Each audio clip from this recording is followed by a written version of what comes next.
This is your news source evening bulletin for today, Monday, the 26th day of January in the year 2026. I'm Gordon Mosley reporting, and here's what we're tracking tonight. The government unveiled a $1.558 trillion budget this evening in a speech by the minister responsible for finance, Dr. Ashley Singh, that spanned just over 6 hours. While not announcing any new taxes, the budget caters for the removal of value-added tax on a number of items, ranging from locally made furniture to locally made jewelry. The value-added tax will also be removed from vehicles that carry an engine size of under 1500cc and that are under 4 years old. There will be a $2 million flat tax on double-cab pickups, less than 2000cc, irrespective of age, and a $3 million flat tax on double-cab pickups between 2000cc and 2500cc, irrespective of age. The finance minister also announced that the government will be setting aside $9 billion to further ease cost of living pressures. The budget caters for the payment of a $100,000 cash grant to all Guyanese citizens this year.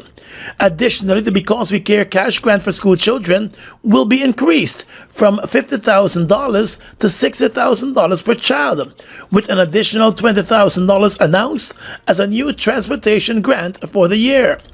The old age pension will be increased by $5,000 from the current $41,000 per month to $46,000 per month.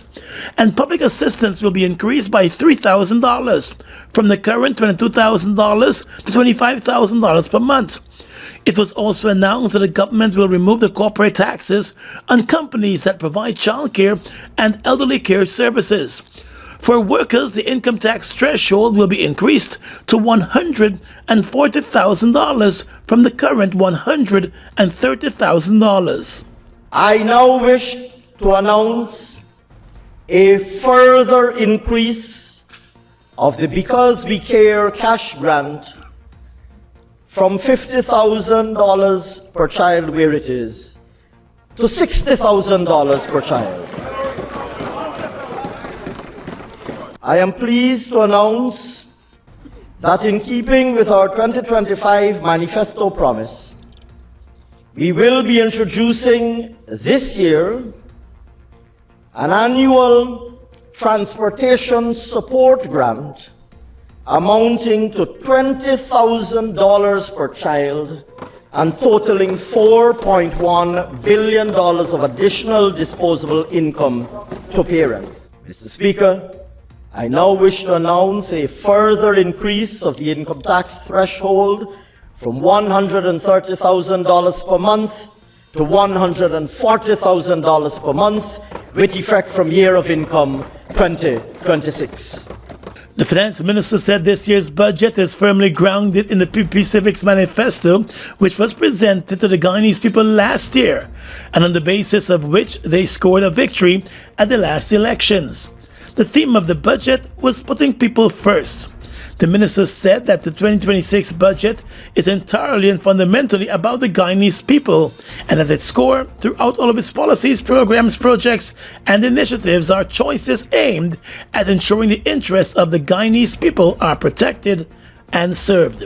More on the budget in just a moment. It all starts with one. Maybe it's one look, you know the one, or one touch. Even one word. I can start with one step, or one promise, one thrill, one first time, one deep breath, one leap of faith, one day to remember, or one night to forget. One moment, so many stories that make up one crazy, average, everyday, fabulous life. We get one life, just one. Make your move. It all starts with one.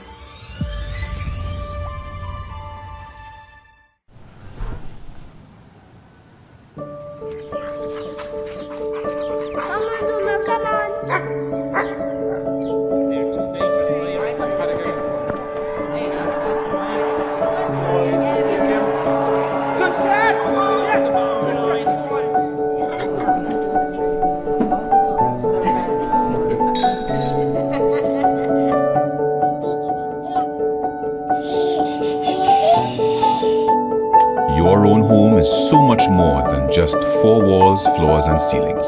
It's a lifetime of great memories and stories. Come talk to us and start your journey home today. Republic Bank, we're the one for you. Ready to position your brand at the heart of the region's most influential energy event? The Guyana Energy Conference and Supply Chain Expo invites you to become a sponsor and connect directly with leaders shaping the future of energy and industry. Choose from 4 powerful tiers: Platinum, Diamond, Gold, and Silver. As a sponsor, your brand takes center stage, from live press conferences and magazine features to exclusive speaking opportunities and top-tier visibility across every major platform. Enjoy premium exhibition booths, media coverage, and access to hundreds of industry professionals and decision makers. Whether you want to lead discussions, host networking events, or elevate your brand presence, sponsorship puts your company at the forefront of opportunity and innovation. We finance everything with Quartz Ready Finance, from educational expenses and those unplanned emergencies. Get it done with financing through Quartz Ready Finance. All you need to apply is a valid ID, proof of income, proof of address, and 2 references. Get quick approval and flexible monthly installments, plus credit protection insurance. Apply in store or online at quartz.com. Quartz Ready Finance. Ready when you are. Conditions apply. The Star in Rentals is coming to the West Side. Star Rentals is officially opening on the West Coast Demerara. For all your event needs, we've got you covered. Tents, tables and chairs, coolers, porta-cool, fans, and AC, stage lighting, LED screens, portable toilets, executive washrooms, and so much more. Join us for the Star Rentals grand opening, Saturday, January 31st at Lot G, Blankenburg, West Coast Demerara. Star Rentals, we got you covered.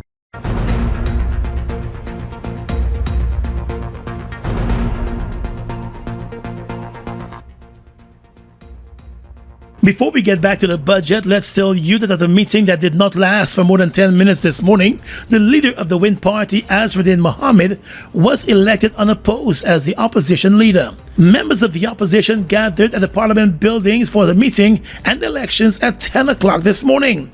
Inside the meeting, Mohamed was the only person nominated for the position, as the APNU maintained its position that it would not have been putting up anyone for the position. The APNU members left the meeting early as they stated that with one nominee, there was no need for a vote. The vote was still done, and Mohamed pulled all 16 votes from his members and the 1 vote from the Forward Guyana movement. Speaking to reporters after the meeting, opposition leader Mohamed said he is pleased that the process is now complete, and he will now get down to more work to keep the government accountable. We're gonna press hard to stamp out corruption. Corruption is a major issue in this country, and that is why the PPP government, they're afraid of me, because they know that they cannot buy me.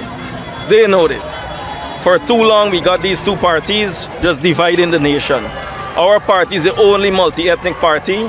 On the issue of the various parliamentary committees being put in place, Mohamed noted that based on proportional representation, the Wind Party and the APNU will be represented on all of the committees.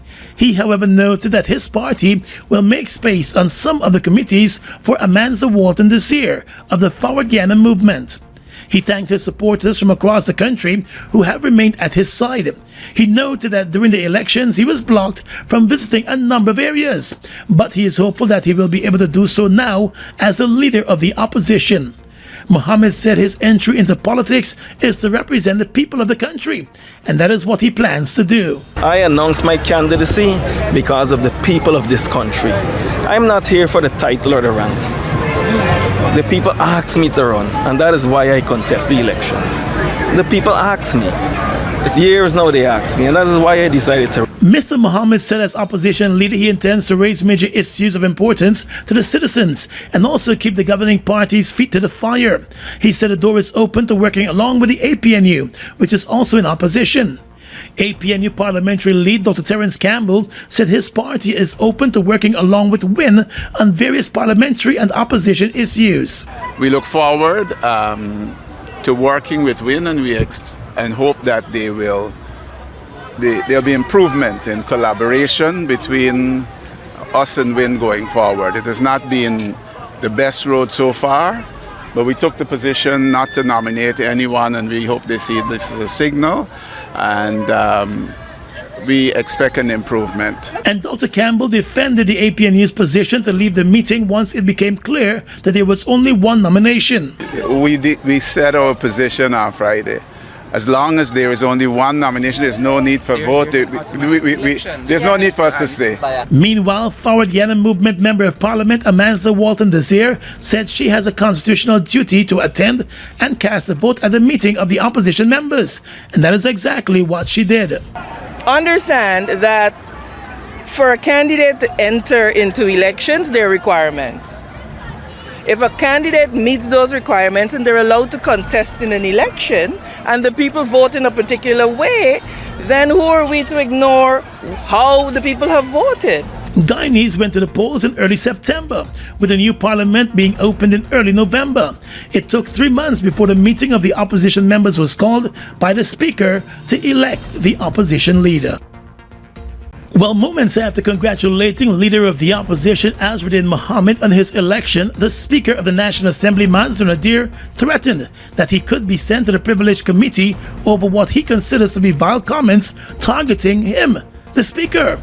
The Speaker told the 65-member National Assembly that even in the absence of a formal sitting, he has been the subject of vile comments by the leader of the opposition, and he claims that is in breach of the Constitution, while not pointing out which part of the Constitution. Nadir said while members are allowed to criticize the Speaker, they must do so by way of a motion. A lot have been said in and out of us being in a formal sitting, and especially vile comments emanating from our duly elected leader of the opposition, talking about the corruption of the Speaker. Anyone wanting to criticize the Speaker can do so via a motion in the House. And so, while I have thick skin and my 45 years in public life has tempered me well, I am not averse to acting firmly. And so, those comments leveled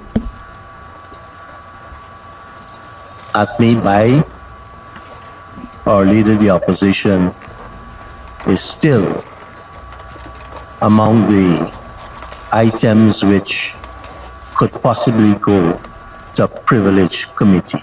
The Speaker said members of the Assembly must acquaint themselves with the Constitution, the standing orders, and the handbook for MPs and act accordingly. MP Mohamed has repeatedly criticized the Speaker over his failure to convene a meeting of the opposition MPs to elect the opposition leader over the past several weeks.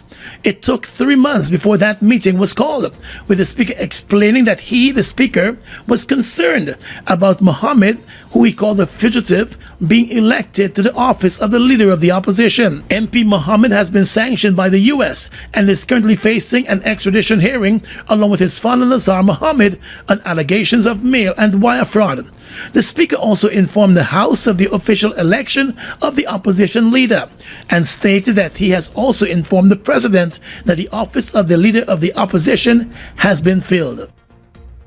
Guyana's economy recorded a 19.3% growth rate last year, with the non-oil sector expanding by more than 14%.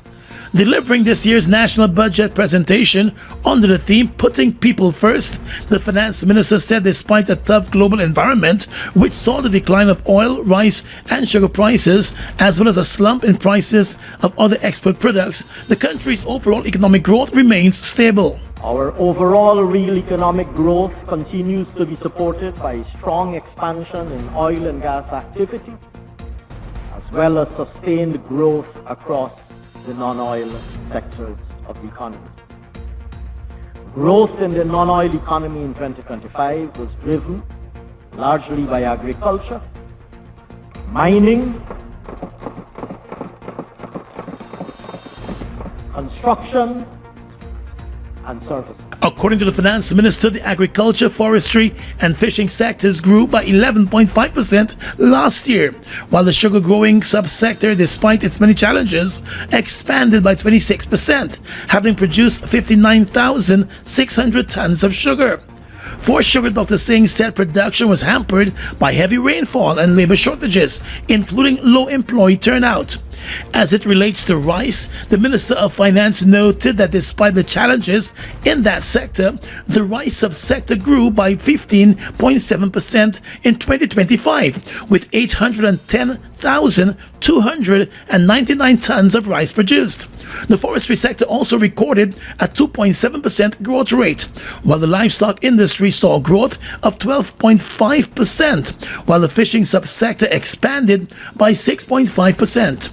Additionally, the mining and quarrying sectors expanded by 21%, and the oil and gas sector expanded by 21%, with the production of 261 million barrels of oil. Growth was driven largely by higher production from the Liza Unity and Prosperity FPSO vessels, combined with the startup Liza Unity and Prosperity FPSOs, combined, Mr. Speaker, with the startup during 2025 of the One Guyana FPSO. Mr. Speaker, the Stabroek Block on average produced crude oil at a rate of just below 830,000 barrels of oil per day, with Liza Destiny producing an average rate of approximately 134,300 barrels per day, Liza Unity 249,500, Prosperity at a rate of 255,200, and the One Guyana, which, like I said, started up during the course of the year, in fact during the second half of the year, at just under 191,000 barrels of oil per day. As it relates to the mining industry, Dr. Singh reported that the gold mining industry expanded by 11.6%, with total gold declaration reaching 484,321 ounces last year. While declarations from licensed dealerships declined by 21.5% to 121,883 ounces, declarations from the lone large operator grew by 15.5% to 167,005 ounces. And declarations to the Guyana Gold Board grew by 45.6% to 195,432 ounces.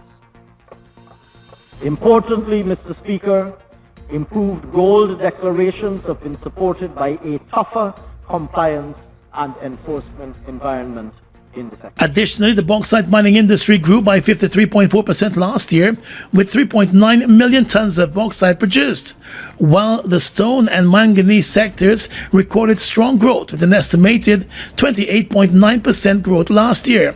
The manufacturing sector also expanded by 25%. For this year, the finance minister anticipates that gold prices are expected to remain high, while oil prices are expected to trend downward. Sugar prices are expected to contract, and rice prices may also experience some level of downward movement. Still with the budget, we turn our attention now to the sugar industry. Although missing its 2025 target, the low-producing Guyana Sugar Corporation Gaisuco is set to receive another major financial boost from the government this year. Finance Minister Dr. Ashley Singh announced today that Gaisuco will receive a further $13.4 billion this year to continue its work. Earlier in his budget presentation, the finance minister noted that despite the challenges facing the sugar sector, it recorded a marginal growth rate last year when compared to the previous year. Government budgeted $13.3 billion for Gaisuco last year, but spent just over $14 billion on the industry. This year, the finance minister said government will be investing heavily to ensure that the sector performs better. Among the investments will be the procurement of 3 new broilers for the sugar industry. To this end, Mr. Speaker, to this end, in 2025, $13.3 billion was spent in the sector. This year, Mr. Speaker, this sum of $13.4 billion is budgeted to be spent in the sector. Dr. Ashley Singh noted that continued investments in the sugar sector will be undertaken with the ultimate objective of ensuring that each estate is able to be back up and running in the future. He said billions have already been expended to fields and factories to have them working again. He sought to lay blame on the many problems facing the industry on the former government, which left office back in 2020.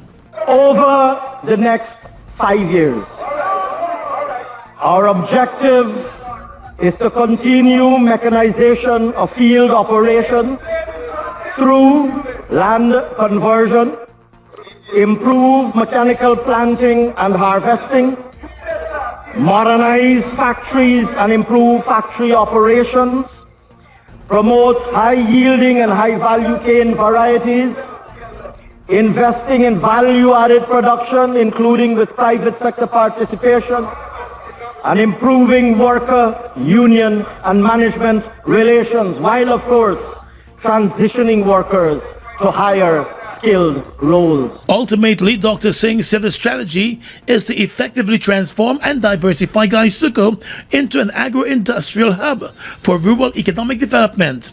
This year, he said the government will set aside 3,000 hectares of land to be converted for mechanical harvesting. Hi, my name is Stephen Jacobs, Minister within the Ministry of Culture, Youth and Sport. Health and fitness is the heart of a strong nation. And when we have strong Guyanese citizens, it helps with discipline and also productivity, and also a long-lasting life for you. So, for that reason, I'm endorsing the Energy Conference run on the 15th of February, 2026. See you there.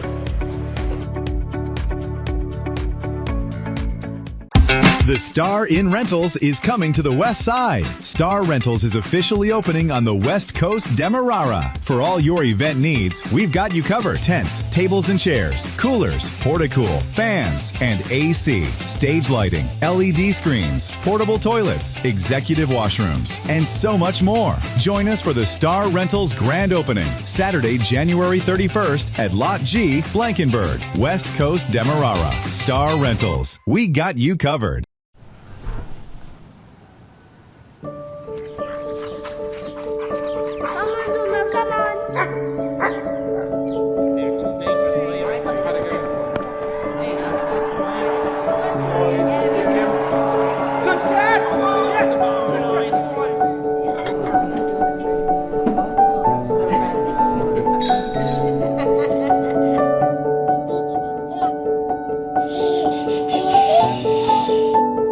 Your own home is so much more than just 4 walls, floors, and ceilings. It's a lifetime of great memories and stories. Come talk to us and start your journey home today. Republic Bank. We're the one for you. Washi. Hi people. Washing made so easy since I found Washi. Washing me use wash me clothes and I can say Washi soap powder wash clothes so nice. Washi soap powder leave your clothes color bright. Washi soap powder leave me clothes smelling nice, of course. So give thanks to Washi soap powder for doing my laundry right. Keep my clothes color bright. Have my clothes smelling nice for sure. I could not ask for more. Comes in lemon and original. It is a washing machine in a pack. Washi soap powder wash clothes so nice. Washi soap powder leave your clothes color bright. Washi soap powder have my clothes smelling nice, of course. Distributors located in the Stabrook Market. Your business is built on hard work, vision, and the drive to succeed. At GBTI, we understand what it takes to grow. That's why we offer Grow, a small business service designed to help your business expand, adapt, and reach its full potential. From new opportunities to new milestones, we're here to support you every step of the way. Grow from GBTI. Progress starts here.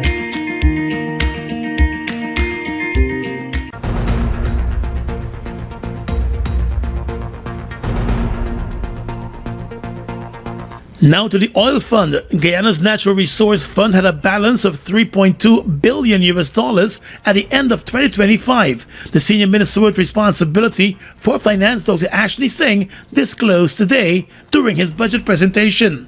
He told the National Assembly that the government withdrew just over $2.4 billion from the fund last year to finance a number of projects and programs that were outlined in the budget for 2025. Mr. Speaker, in keeping with stipulations in the NRF Act 2021 and in keeping with approvals granted, sir, by this Honorable House, $2.463 billion were withdrawn to finance national development priorities in Budget 2025.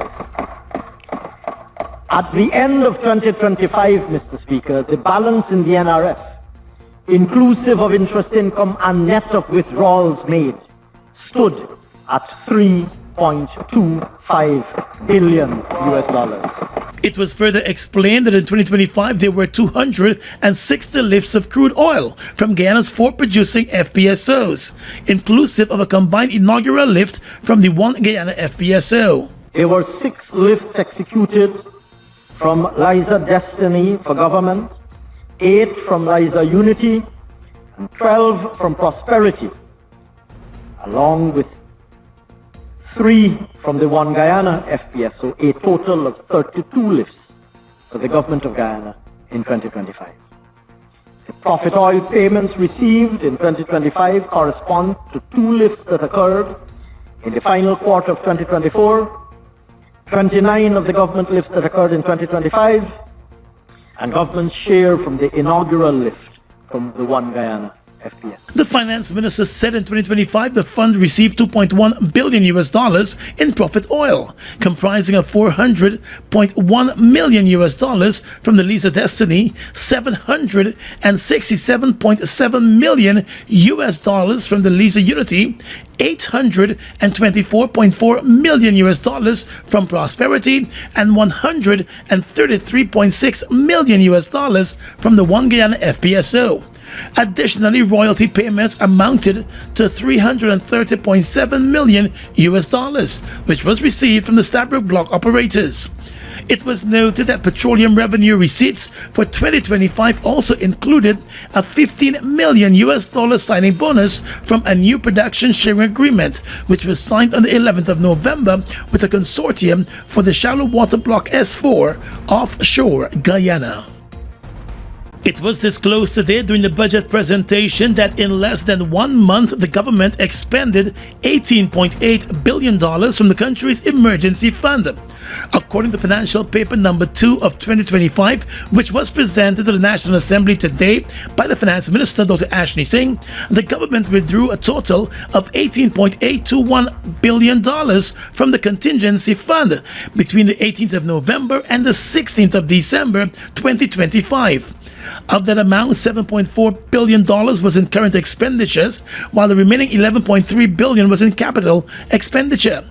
APNU Member of Parliament Jarita Finance told News Source that the expenditure of $18.8 billion from the Contingency Fund, while the government refused to call a sitting of the National Assembly, is a severe abuse of power and a direct attack on democratic accountability. MP Finance also said the action of the government dangerously weakens democracy and creates room for mismanagement. Such action, she said, must be condemned by everyone who wishes to uphold democracy. According to the financial paper, approximately $237.6 million went to the Ministry of Foreign Affairs and International Cooperation, while approximately $10.5 billion was expended by the Ministry of Public Works, $5.4 billion by the Ministry of Human Services, and $1.4 billion by the Ministry of Education. Some tragic news to report tonight. A 33-year-old chemist who worked as a distillery plant manager at the Demerara Distillers Limited lost his life tragically late last night in an accident at farm on the east bank of Demerara. The young man, Jason Bojadat, was driving a small bus along the farm public road when a speeding car slammed into the back of his bus, resulting in the bus flipping over several times before coming to a stop after hitting a utility pole. Bojadat was pulled from the wreck and taken to the hospital, where doctors pronounced him dead. The entire accident was captured on video security surveillance from businesses and homes in the area. The driver of the car that caused the accident survived. It is unclear whether he suffered any major injuries. The matter remains under police investigation. Bojadat's family and friends have been paying tribute across social media, describing him as a hard-working and well-respected young man who was career-driven. The Demerara Distillers Limited, where he worked for a number of years, also paid tribute. One of his friends recalled that they last spoke on Sunday afternoon, and Bojadat explained that he was at work at the time. Bojadat also served multiple terms as the president of the St. Stanislaus Old Students Association. 2 women are expected in court this week to face drug trafficking charges after they were held on the west coast of Berbice with over 345 pounds of marijuana in their possession. The bust took place on Saturday morning during a stop and search operation by the police along the number 10 public road. The women were the only occupants of a car with a back seat and trunk packed with large bags of marijuana. The police said both occupants were arrested and taken into custody at the Fort Wellington police station, while the marijuana was seized. Both suspects are former prison officers. Are you ready to shape Guyana's future with your creativity, innovation, and bold ideas? The Innovation Challenge is here, and it's your chance to turn imagination into impact. We've designed 3 unique challenges for students across grade 7 to Cape, each tailored to your level of creativity and skill. For grades 7 and 8, it's all about creative and practical business ideas. How can you use technology to create or improve a business outside of oil and gas? Think about ecotourism, grocery deliveries, tutoring services, or something entirely new. Students in grade 9 and 10, your challenge focuses on business and community impact. Identify key issues affecting economic growth in your community. Develop practical solutions that consider technology, sustainability, and social responsibility. And for grades 11 to Cape, it's your time to shine in entrepreneurship and AI integration. Develop creative solutions to enhance quality of life, promote tourism, and foster community engagement in Guyana. How can AI or advanced tech amplify the benefits responsibly? So whether you're building, coding, or dreaming big, this is your platform to make it real. Join the Guyana Energy Conference and Supply Chain Expo's Innovation Challenge and show how your ideas can power Guyana's future. Learn, create, innovate. Guyana's next big idea could be yours. First-time homeowner, ready to build a dream house but worried about getting your plans approved? The Single Window Planning Approval System makes it easy. One application, one online platform, faster, simpler house plan approval. Visit our website to kickstart the process at singlewindow.chpa.gov.gy. No running around, no confusion, just clear steps and efficient service, all in one place. Apply, track, and get approved with confidence. The Single Window System, helping first-time homeowners move from planning to building the smart way. Single Window Planning Approval System, designed for transparency, built for convenience.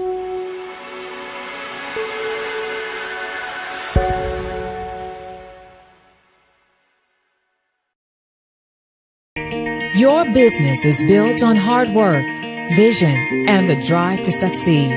At GBTI, we understand what it takes to grow.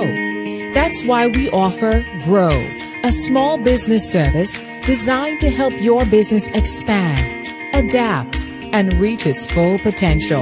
From new opportunities to new milestones, we're here to support you every step of the way. Grow from GBTI. Progress starts here. Fruitopia, Fruitopia, it's a drink that's hype. The citrus punch, fruit punch tastes nice. Guava, pineapple, that give me a vibe. We no want nothing less compared to the rest. Fruitopia the best, quench any thirst when it comes to the test. Perfect thing for my lunch, flavors pack a punch. Fruitopia, Fruitopia, it's a drink that's hype. The citrus punch, fruit punch tastes nice. Fruitopia, the drink that rocks your lunchtime. Guyana's economy is rapidly transforming, and we're all part of it. Oil is at the forefront of this development by providing reliable and efficient energy and supporting community development from the very core. 100% of Oil's profit goes back to building schools, roads, and other important infrastructure that connects our cities and towns, providing fuel to domestic, marine, industrial, and aerial transportation. Oil has now repositioned itself as a market leader in the petroleum industry, building a better future for all of us.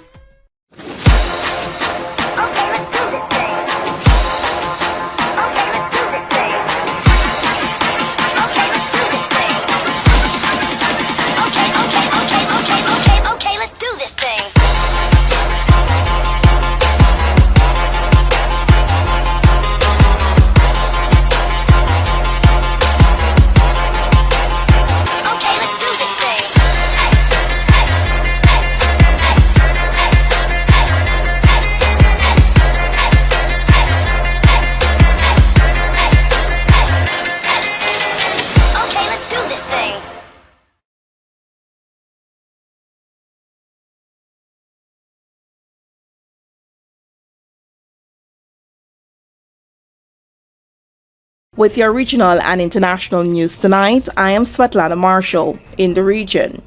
The U.S. State Department said Sunday it was imposing visa restrictions on members of Haiti's Transitional Presidential Council and revoking the visas of 2 council members and their immediate families, according to Reuters.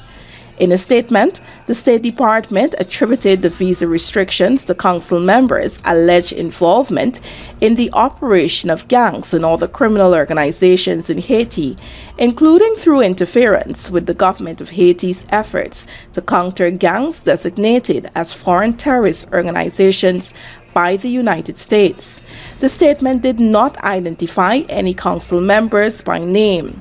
The mandate of the council, which acts as Haiti's top executive, is scheduled to expire on February 7. No official succession plan is in place. While the government has yet to announce who will lead Trinidad and Tobago's delegation to next month's 50th regular meeting of CARICOM heads in St. Kitts and Nevis, former Foreign Affairs Minister Dr. Amory Brown believes Prime Minister Kamla Persad-Bissessar is likely to attend. Speaking outside Parliament on Friday, Brown again accused Persad-Bissessar of breaking with decades of regionalist tradition, claiming Trinidad and Tobago is being deliberately distanced from CARICOM at a critical moment for the region. Brown told Guardian Media the Prime Minister's posture marks an unprecedented shift in the country's foreign policy, adding that previous leaders consistently prioritized regional integration. He said this is the first Prime Minister of the country who has sought to isolate Trinidad and Tobago from CARICOM and to attack CARICOM as an institution. Brown also highlighted Persad-Bissessar's absence from recent CARICOM heads of government meetings and what he described as limited engagement with regional counterparts. While he stopped short of predicting whether she will attend the upcoming summit, he suggested recent developments could prompt a change in course. And finally tonight, international news. Tens of millions of Americans were digging out on a bitterly cold Monday in the aftermath of a monster winter storm that dumped a foot of snow from New Mexico to New England, paralyzed much of the eastern United States, scuttled thousands of flights, and caused widespread power outages. Reuters, in a report, said from New York in the northeast to Texas and North Carolina in the south, roads were frozen slick with ice and buried under often more than a foot of snow. In some southern states, residents face winter conditions unseen for decades, with inch-thick ice bringing down trees and power lines. While the storm system was expected to drift away from the East Coast into the Atlantic on Monday, a blast of Arctic air was rushing in from Canada behind it, prolonging sub-freezing temperatures for several more days, the National Weather Service said.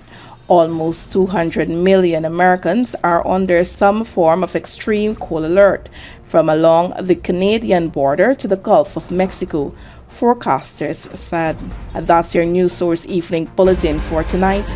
I'm Svetlana Marshall, wishing you a pleasant evening.